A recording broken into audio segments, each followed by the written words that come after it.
कार्यकर्ता बंद कमरे में एसी चलाकर बैठे और चर्चाएं करें, ये मुझे स्वीकार नहीं। And I would want to lead by giving examples. मैं खुद उदाहरण स्थापित करने पे मैंने विश्वास किया है और मैंने पार्टी के नेता कार्यकर्ताओं को हमेशा बस इतनी आग्रह किया है कि जितनी मेहनत मैं कर रहा हूँ बस उतनी करें, ना मुझसे 1 मिनट ज़्यादा करने की ज़रूरत है, बट मुझसे 1 मिनट कम कीजिएगा तो मुझे ज़रूर एतराज़ होगा। ऐसे में आगामी नववर्ष की शुरुआत में ही जनवरी से ही, क्योंकि दिसंबर में फिर पार्लियामेंट चलेगा और उसके बाद बड़े दिनों की छुट्टियां होती हैं, तो हर कोई स्वाभाविक है अपने घर परिवार के साथ वो समय बिताता है।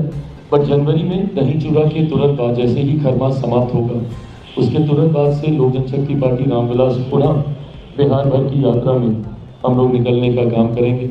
बिहार की जनता को सबसे पहले तो धन्यवाद देते हुए, जिस तरीके से प्रचंड जीत बिहार की जनता ने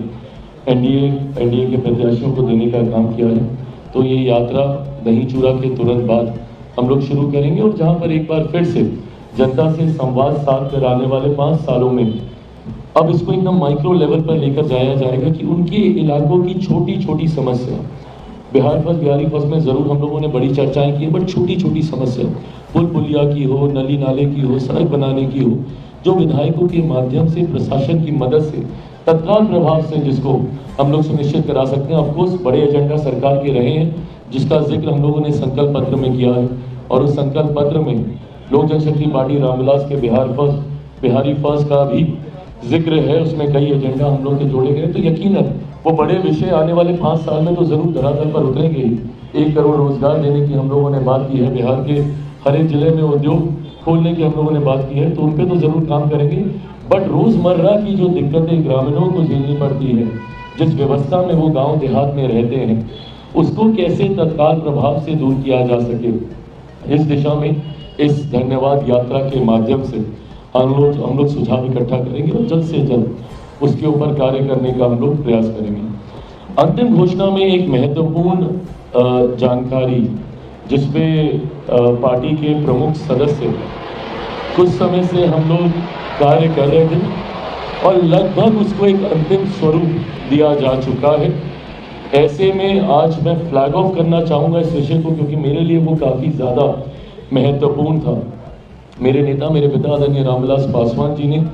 लोक जनशक्ति पार्टी रामविलास के गठन से पहले उन्होंने दलित सेना का गठन किया था, और दलित सेना को हमेशा लोक जनशक्ति पार्टी रामविलास की रीढ़ माना जाता था, ब्रेन बिहाइंड द पार्टी माना जाता था। हमेशा दलित सेना ने लोक जनशक्ति पार्टी रामविलास के में की रूपरेखा तैयार करने में, रणनीति तैयार करने में एक अहम भूमिका निभाने का काम किया।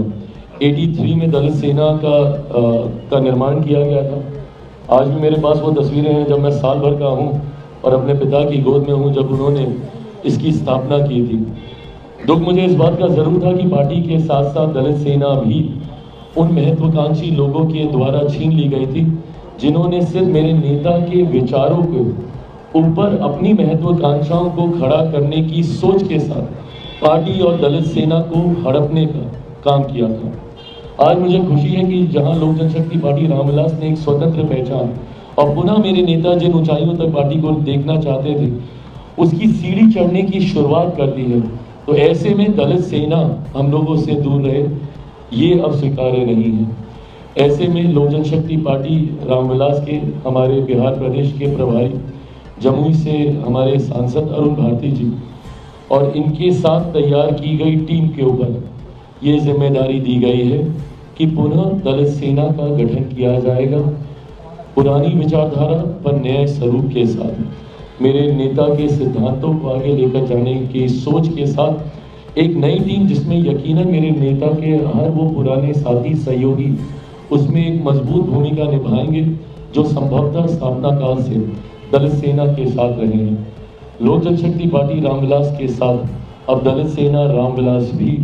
उतनी ही मजबूती से नॉन पॉलिटिकल ऑर्गेनाइजेशन होने की वजह से अनुसूचित जाति जनजाति से जुड़े हुए तमाम विषयों को मजबूती से हर मंच पर उठाने का काम करेगी। आज भी अफसोस होता है, मैं एक ऐसे समाज की कल्पना करता हूँ जहाँ जात पात धर्म मजहब से उठकर लोग एकजुट होकर समावेश की सोच के साथ आगे बढ़ने का काम करें। पर ऐसे में आज भी इस बात को देखकर अफसोस होता है जब जाति के आधार पर आपके साथ भेदभाव किया जाता है। आज भी 21वीं सदी में ऐसे उदाहरण देखने को मिलते हैं जहां एक दलित होने की वजह से आपको घोड़ी पे चढ़ने से रोका जाता है। एक दलित पुलिस अधिकारी को बारात निकालने के लिए सिक्योरिटी की व्यवस्था करनी पड़ती है। एक दलित बड़े पद पर